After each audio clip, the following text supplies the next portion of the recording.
নমস্কাৰ।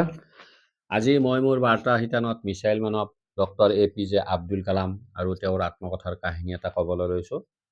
আজিৰ কাহিনীটোৰ খণ্ড নম্বৰ ৩২। আজিৰ কাহিনীটোত কালামৰ পৰিয়ালটোৱে হজযাত্ৰাৰ সময়ত কেনেদৰে দ্বিতীয় সমস্যা এটাৰ সন্মুখীন হৈছিল আৰু সেই সমস্যা কেনেদৰে সমাধান হৈছিল সেই বিষয়ে আলোচনা কৰিম। কালামে তেওঁৰ আত্মকথাত কৈছে যে দদায়েকৰ পৰিয়ালটোৱে আৰাফাতৰ নামাজ শেষ হোৱাৰ পিছত সিহঁত মিনালৈ ঘূৰি আহিছিল। সিহঁতৰ লগত আন 50 লাখ ভক্তৰ দলটোও আছিল। আটাই একেদিনাই 15 কিলোমিটাৰ দূৰত্বৰ পথ অতিক্ৰম কৰি আহিব লাগিব। ইফালে মৰুভূমিৰ প্ৰচণ্ড উত্তাপ। তাৰ মাজতে দাদাহঁতৰ গাড়ীখনৰ বিজুতিয়ে দেখা দিলে। লাহে লাহে এচিটোৱে কাম নকৰা হ'ল আৰু সেই মৰ্মে গাড়ীখন খুব লাহে লাহে আগবাঢ়িব লগা হ'ল আৰু অৱশেষত গাড়ীখন স্তব্ধ হৈ পৰিল। তেতিয়া চালকজনে দাদাহঁতক গাড়ীৰ পৰা নমাই অনুৰোধৰ সুৰত খোজকাঢ়ি আহিবলৈ ক'লে আৰু লগতে এয়াও ক'লে যে দূৰত্ব বেছি নাই, আধা ঘণ্টাৰ ৰাস্তা খোজকাঢ়িলে আপোনালোকে গন্তব্যস্থল পাব। দাদাহঁতে তেতিয়া কোনো প্ৰতিবাদ নকৰিলে। তেনেকৈ খোজকাঢ়ি অহাটোৱে সিদ্ধান্ত ল'লে। কিন্তু দাদাৰ বয়সৰ কাৰণে খোজকাঢ়িব নোৱাৰে। তেনেতে নাতি ল'ৰাটোৱে হুইল চকী এখন যোগাৰ কৰি তাতে বহুৱাই ল'লে আৰু সেই হুইল চকীৰে যাত্ৰা আৰম্ভ কৰিলে। কিন্তু কিছুদূৰ আহিয়ে দেখিলে যে এটা খাৱৈ পাৰ হ'ব লাগে আৰু সেই খাৱৈৰ ওপৰেৰে হুইল চকীখন লৈ অহাটো সম্ভৱ নহয়।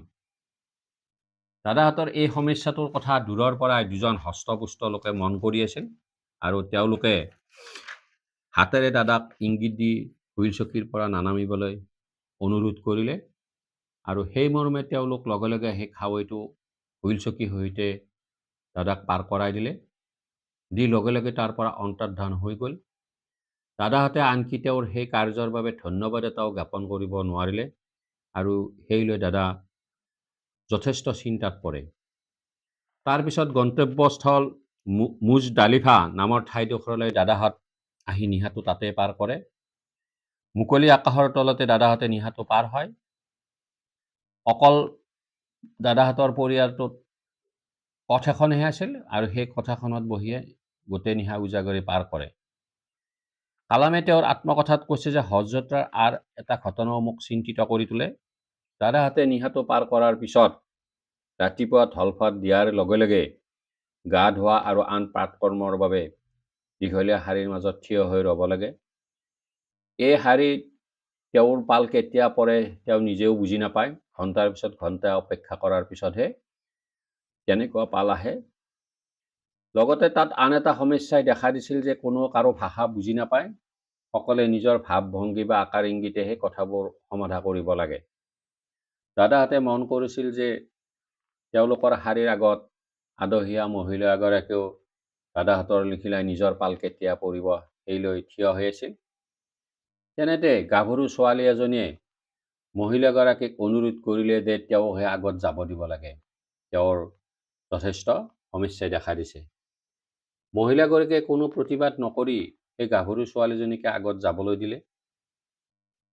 তাৰ পিছতে আকৌ বুঢ়ী মানুহ এগৰাকীও আহি সেই আদহীয়া মহিলাজনীকে অনুৰোধ কৰিলে যে তেওঁ শাৰীত থিয় হৈ থাকিবলৈ যথেষ্ট কষ্ট অনুভৱ হৈছে, গতিকে তেওঁহে আগত যাব দিব লাগে। তেতিয়া দাদাহঁত বা শাৰীত থিয় দি থকা মানুহবোৰে ভাবিছিল যে এইবাৰ সেই মহিলাগৰাকীয়ে বুঢ়ী মানুহগৰাকীৰ অনুৰোধ ৰক্ষা নকৰিব।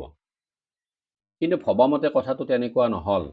এইবাৰো আদহীয়া মহিলাগৰাকীয়ে সেই বুঢ়ী মানুহজনীকে তেওঁৰ আগত যাবলৈ দিলে। এই কথাটোক লৈও দাদাহঁত যথেষ্ট চিন্তিত হ'ল। কিন্তু এই কাহিনীটোৰ দ্বাৰা আমি বুজিব পাৰোঁ যে মানুহৰ ধৈৰ্য আৰু ত্যাগ এটা ডাঙৰ শিক্ষণ। মহিলাগৰাকীয়ে এইটো এটা তাত দাঙি ধৰিছে।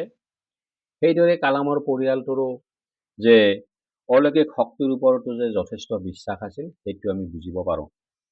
কালামে কৈছে যে এই দুটা সৰু ঘটনাৰ পৰা মোৰ উপলব্ধি হৈছিল সৰু সৰু অংগী ভংগীয়েও মানুহৰ জীৱনত ব্যাপক পৰিৱৰ্তন সাধিব পাৰে। সেইদৰে মানুহৰ পাৰস্পৰিক বুজাপৰা আৰু ভালপোৱায়ো মানুহৰ গতি ৰোধ কৰিব নোৱাৰে।